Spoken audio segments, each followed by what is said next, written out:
আসসালামু আলাইকুম। স্বাগতম আজকের ভিডিওতে। আমরা প্রতিদিনই কিউআর কোড ব্যবহার করি। দোকানে বিল দিতে, অনলাইনে ওয়েবসাইট খুলতে কিংবা রেস্টুরেন্টের মেনু দেখতে। কিন্তু ভেবেছেন কি সাদা কালো এই ছোট্ট বক্সের ভেতরে কিভাবে এত তথ্য রাখা হয়? আজকে আমরা জানবো কিউআর কোড আসলে কি, কি আবিষ্কার করেছে এবং কিভাবে কাজ করে। কিউআর কোডের পূর্ণরূপ হলো কুইক রেসপন্স কোড। এটা আবিষ্কার করেন মাসিহিরো হারা নামে একজন জাপানি প্রকৌশলী।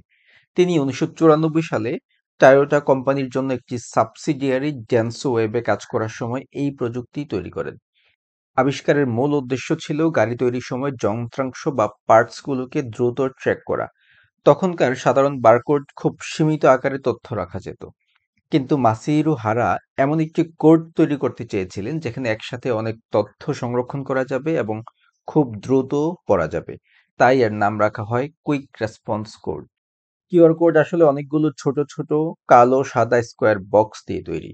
এগুলো এক একটা গ্রিড বা জালের মতো। কোডের চারপাশে যে বড় বড় স্কোয়ার দেখেন, এগুলোকে বলা হয় পজিশন মার্কার।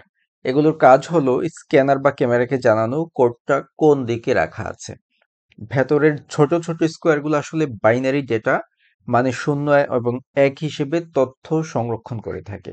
ক্যামেরা যখন স্ক্যান করে তখন এই সাদা কালো প্যাটার্নকে ডিজিটাল সিগন্যালে রূপান্তর করে। এরপর সফটওয়্যার সেই সিগন্যাল ডিকোড করে আসল তথ্য বের করে আনে।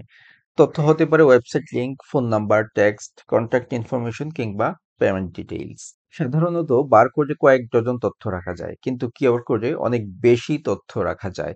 একটা কিউআর কোডে প্রায় ৭,০০০-এরও বেশি সংখ্যা এবং ৪,০০০-এরও বেশি অক্ষর রাখা সম্ভব। এছাড়াও ছবি, ইমেইল ঠিকানা এমনকি ছোট ছোট ফাইলও কিউআর কোডে সংরক্ষণ করা যায়। আজকের দিনে কিউআর কোড অসংখ্য ক্ষেত্রে ব্যবহার হচ্ছে, যেমন মোবাইল ব্যাংকিং ও পেমেন্ট সিস্টেম, নগদ রকেট, অনলাইনে ওয়েবসাইট লিংক শেয়ার করতে, রেল, বাস বা ইভেন্ট টিকিটে, রেস্টুরেন্টের ডিজিটাল মেনুতে, হাসপাতাল ও শিক্ষা প্রতিষ্ঠানের তথ্য সংরক্ষণে। এমনকি কোভিড-১৯ মহামারীর সময় তো কিউআর কোডের ব্যবহার আরও বেড়ে গিয়েছিল। টিকা নিবন্ধন, হেলথ পাস কিংবা কন্ট্যাক্ট ট্রেসিং সবখানেই এটি ব্যবহার করা হয়েছে। কিউআর কোড এত জনপ্রিয় হওয়ার কারণ হলো এটি তৈরি করা খুব সহজ, স্ক্যান করা যায় দ্রুত, আর এতে ভুল হওয়ার সম্ভাবনাও অনেক কম। আরেকটা মজার ব্যাপার হলো কিউআর কোডের কোনো অংশ যদি নষ্টও হয়ে যায়, তবু এর 30% তথ্য ঠিকভাবেই পড়া যায়। একে বলা হয় এরর কারেকশন সিস্টেম।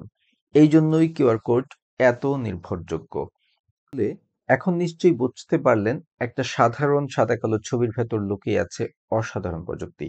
১৯৯৪ সালে গাড়ি ট্র্যাক করার জন্য আবিষ্কৃত এই কিউআর কোড আজ আমাদের জীবনের প্রতিদিনের অংশ হয়ে গেছে। ভিডিও ভালো লেগে থাকলে লাইক দিন, চ্যানেল সাবস্ক্রাইব করুন আর কমেন্টে জানাতে ভুলবেন না আপনি শেষ কবে কিউআর কোড ব্যবহার করেছেন। দেখা হবে পরের ভিডিওতে। ধন্যবাদ সবাইকে।